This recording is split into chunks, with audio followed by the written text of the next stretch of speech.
أهلا بيكم. هل جربت الموقف ده قبل كده، إن في لحظة لما تفقد حد غالي عليك تلاقي نفسك بتضحك؟ يعني أنت مش مجنون، وأكيد دي مش قلة أدب، بس ده جسمك بيحميك. بس يا ترى من إيه بقى؟ تخيل معايا المشهد ده: واحدة واقفة قدام آلاف الناس بتحكي عن أصعب لحظة في حياتها، بتحكي عن اليوم اللي تم اغتصابها فيه. الناس متأثرة والصمت تقيل والكل مصدوم، ولكن فجأة وهي بتوصف التفاصيل بتضحك ضحكة واضحة عالية. وفي وسط الحكاية الناس اتصدمت، البعض زعل والبعض قال إنها بتكذب. بس هل دي الحقيقة؟ يلا بينا نعرف إيه هي الحقيقة. أنا إسماعيل أحمد، ودي قناة الجانب الرمادي. يلا بينا نبدأ.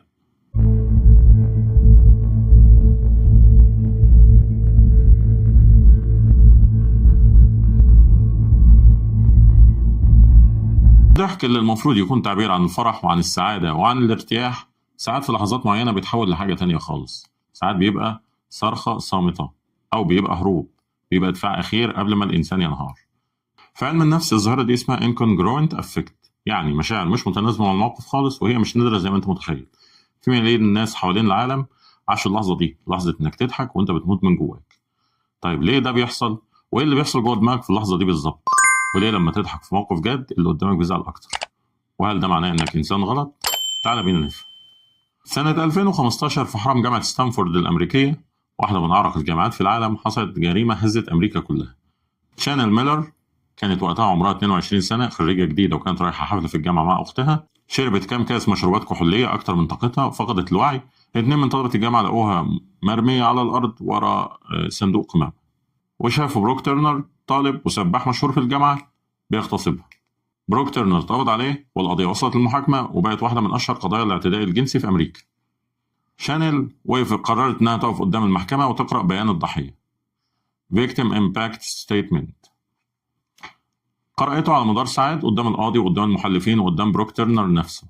كانت بتوصف التفاصيل: الألم، الإذلال، الصدمة، وإزاي حياتها اتدمرت.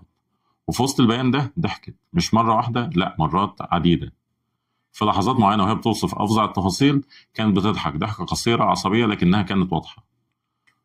الناس في قاعة المحكمة اتلخبطت، البعض فهم والبعض ما فهمش. لما الفيديو انتشر على الإنترنت التعليقات كانت متضاربة: هي ضحكت يعني مش متألمة أوي كده، ولا ده دليل إنها بتمثل؟ لو كانت فعلا مصدومة كانت بكت مش ضحكت. لكن في ناس تانية، خصوصا اللي عدوا بنفس تجربة الاغتصاب الصادمة، قالوا إنها عملت نفس الحاجة، ضحكت وهي بتحكي عن اغتصابها، مش لأنها مبسوطة لكن لأن دماغها كانت رافضة تصدق. الضحك ده مش فرح، ده ألم بيطلع بشكل غلط. شانيل ميلر في 2019 قررت تكشف هويتها وكتبت كتاب اسمه نو ماي نيم.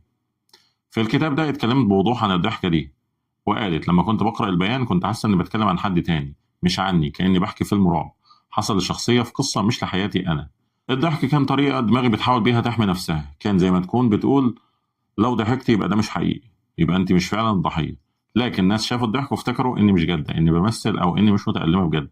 ومحدش سأل نفسه ليه واحدة ممكن تضحك وهي بتحكي عن أسوأ يوم في حياتها. وتعالى يا صديقي نشرح اللي حصل ده ببشرة علم النفس، ونعرف إيه اللي حصل في دماغ شانل لحظة الضحك. لما الإنسان بيعيد سرد تجربة صادمة عليه زي اغتصاب أو موت أو حادثة، الدماغ بيعيش الصدمة دي من جديد، وده اسمه ري-تروماتيزيشن أو إعادة الصدمة. والاستجابة العصبية بتشمل أميجدالا اللي هي بتنشط بقوة، فمركز الخوف بيصحى تاني. الهيبوكامبس المسؤول عن الذاكرة بيسترجع التفاصيل بشكل حسي، مش بس المعلومات لكن الأحاسيس والروائح والأصوات. بريفرونتال كورتكس أو القشرة الأمامية المسؤول عن المنطق بتضعف أو بتنفصل، والنتيجة إن الإنسان بيحس إنه مش موجود، إنه بيتفرج على نفسه من بره. الضحك هنا بيبقى محاولة الدماغ إنه يفصل نفسه عن الألم. طيب ليه الضحك بالذات؟ أولاً الانفصال النفسي. لما الألم بيبقى أكبر من قدرة الإنسان على التحمل، الدماغ بيعمل حاجة اسمها dissociative response أو الاستجابة الانفصالية، يعني بيفصل الوعي عن المشاعر. الإنسان بيحس إنه مش هنا، إنه بيشوف نفسه من بعيد. فالضحك في الحالة دي بيبقى رد فعل تلقائي ومش واعي لمحاولة الهروب من الواقع. كمان internal denial أو الإنكار الداخلي، جزء من الدماغ بيرفض يصدق إن ده حصل فعلا. لو أنا ضحكت يبقى ده مش حقيقي، لو أنا ضحكت يبقى أنا مش ضحية، لو أنا ضحكت يبقى أنا لسه قوي. ده وهم نفسي بيحاول يحمي الشخص من الانهيار الكامل. تالت حاجة تفريغ التوتر العصبي. الجسم لما بيتعرض لضغط نفسي هائل بيحتاج مخرج جسدي. الضحك زي العياط بالظبط، بيساعد على تفريغ التوتر العضلي والهرموني حتى لو الضحك مش متناسب مع الموقف. طيب ليه لما بتضحك في موقف جد اللي قدامك بيزعل أكتر؟ وده واحد من أخطر جوانب الموضوع. لما حد بيضحك في موقف مؤلم، الناس اللي بتسمع بتفسر الضحك ده غلط تماما. أولا الافتراض الجماعي الخاطئ. المجتمع علمنا إن الألم بيساوي العياط وإن الفرح بيساوي الضحك. فلما حد يضحك في موقف مؤلم الناس بتفتكر تلقائيا إن ده يا إما مش متألم يا إما شخص ساخر ومش جاد. كمان الاستفزاز النفسي. لما حد يحكي لك حاجة مؤلمة وإنت متعاطف معاه أنت بتستثمر عاطفيا في ألمه.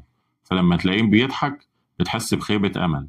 بتقول لنفسك بقى أنا حزين عليك وإنت بتضحك. فده بيخلي الشخص يحس بالاستفزاز مش لأنه شرير لكن لأنه مش فاهم إيه اللي بيحصل نفسيا. كمان الشك في المصداقية. في قضايا الاغتصاب، العنف الأسري، الصدمات، الضحك بيتفسر كدليل على الكذب. يعني مثلا لو كانت فعلا متألمة كانت عيطت، فالضحك ده معناه إنها بتمثل. وده للأسف بيبوظ قضايا كتير في المحاكم. خد بالك الظاهرة دي مش نادرة. في دراسة من هارفارد ميديكال سكول لقت إن حوالي 70% من ضحايا الاغتصاب اتكلموا عن ضحك لا إرادي أو ابتسام أثناء أو بعد الاعتداء. في كتاب أون كيلينج للكاتب ديف جروسمان في شهادات لجنود ضحكوا لحظة ما شافوا زمايلهم بيموتوا مش لأنهم سعداء لكن لأن الدماغ رفض الواقع. ناس كتير بتضحك لما تسمع إن حد عزيز مات بعدين بتنهار بعد دقايق أو ساعات. طيب ده معناه إيه عن شخصية الإنسان؟ معناه حاجة واحدة بس، إنك إنسان. الضحك في لحظة الألم مش دليل على البرود العاطفي، ده دليل على إن جسمك وصل لحد أقصى من الضغط النفسي وقرر يحميك بطريقته الخاصة حتى لو الطريقة دي تبان غلط. للأسف المجتمع والإعلام والقانون أحيانا بيفسروا الضحك ده غلط، بيشوفوه قلة أدب أو قلة إحساس أو دليل كذب. لكن الحقيقة اللي بيضحك في لحظة الصدمة غالبا هو اللي بيتألم أكتر من أي حد تاني. عشان كده لو في يوم من الأيام لقيت نفسك أو لقيت حد قدامك بيضحك في موقف مؤلم ما تحكمش عليها وما تحكمش على نفسك، لأن ده مش ضعف ومش جنون ومش قلة احترام للموقف، وده مش كذب، ده جسمك بيحاول ينقذك من إنك تنهار. الضحك ساعات بيبقى آخر خط دفاع قبل الانهيار.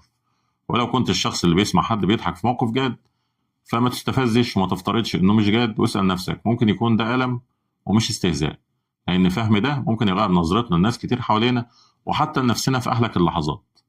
وافتكر إن الضحك مش دايما فرح وساعات الألم بيبقى متنكر في شكل ضحك.